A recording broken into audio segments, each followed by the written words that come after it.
Hi guys, welcome back to my channel. My name is Pius Jagenda. If you're new, welcome to the channel. If you are a previous viewer or if you have subscribed to the channel, welcome once again to this video where I'm going to be sharing with you some of the tips that I follow on a daily basis when I'm shooting sit-down interviews. Let us roll the intro and get straight into this video.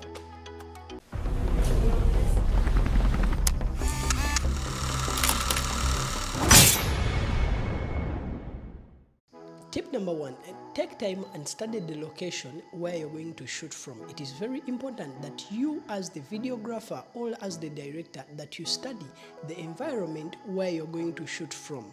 Most times I've fallen into a scenario where when I'm going to shoot a sit-down interview, I don't have time or I'm not allowed to visit the location before the day of shooting. So I've fallen into situations where I'm seeing this location for the first time. So when I get there, I take time and I study the environment or the location so that I can understand which background is going to work well for the video that I'm going to be shooting.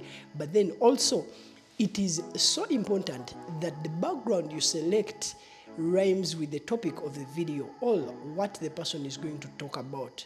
On the other hand, after you selecting the background, you need to understand or calculate where your camera is going to be placed, which lens you're going to use, and also, do you want to shoot an interview with a shallow depth of field or a wide depth of field? And so, you studying the environment where you're going to shoot from, or the location where you're going to shoot from, it will give you the suitable areas where you can set up and shoot from. Another advice that will help you to make your sit-down interviews better is to always be fast when you're setting up your equipment.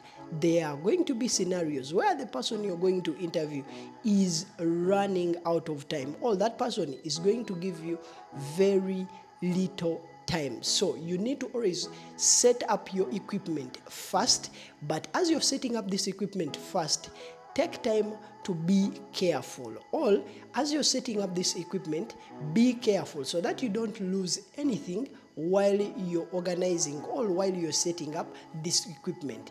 It is so likely that when you are doing things on a faster pace, you might break some things. So be careful while you're setting up your equipment, but also as you're being careful, make sure that you're fast so that the person you're going to shoot doesn't feel like you're taking a lot of time or you're wasting a lot of their time. So take time and set up your equipment fast, and this will help you to have nice looking videos. But as you're setting up your equipment, or after setting up your equipment, it's always important that you clean the area, or you make sure that the bags where you have removed the camera, where you have removed the lights, are placed well and they are organized. Most times you need to put those bags, all those extra tools that you're not going to use, in a corner in an organized manner, because it is so common that if you're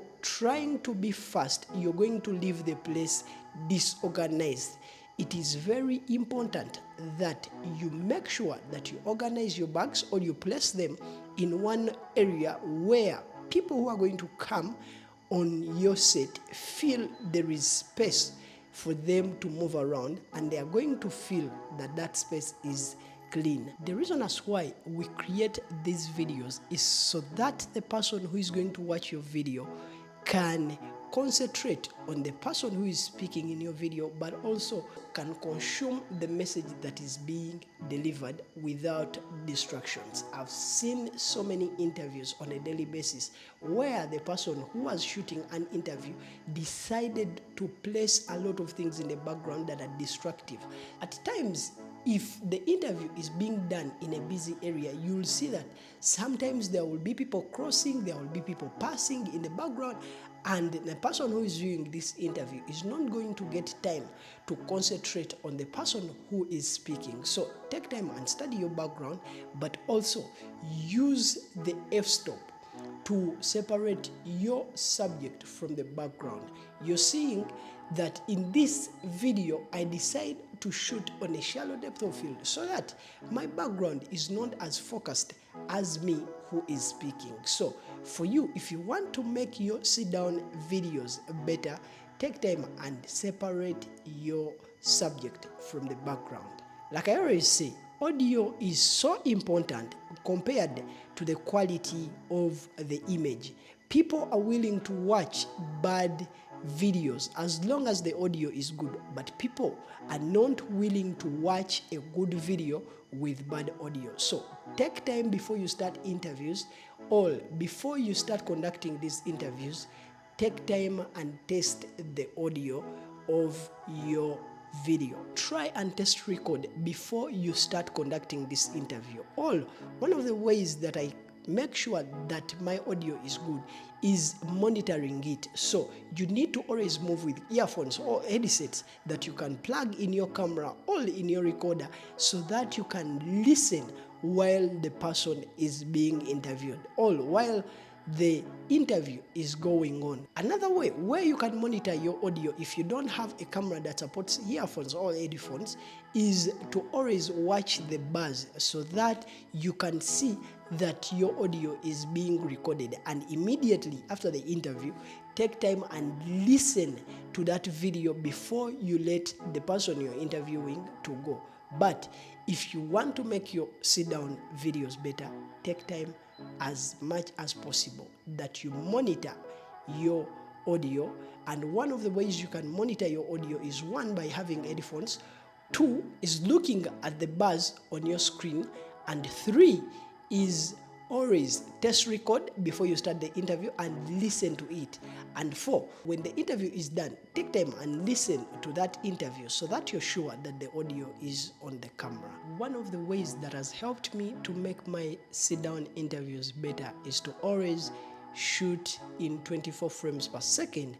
But then when I shoot in 24 frames per second, I decide to have my shutter speed in 50. It is always important that you shoot in 24 frames per second. This will help your image to have a smooth motion or a natural motion compared to the motion that we are used to. So if you're going to shoot interviews or sit down interviews and videos, always shoot in 24 frames per second. There are people who live in areas where the right frame rate to shoot is 30 frames per second. Also, if you're going to shoot 30 frames per second, make sure that your shutter speed doubles that frame rate.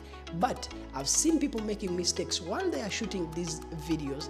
They decide to raise their shutter speed so that they can lower the lighting in the image of their videos, but forget that when you raise your shutter speed so much, you're going to have images that don't look natural. So shoot 24 frames per second and let your shutter speed double the frame rate.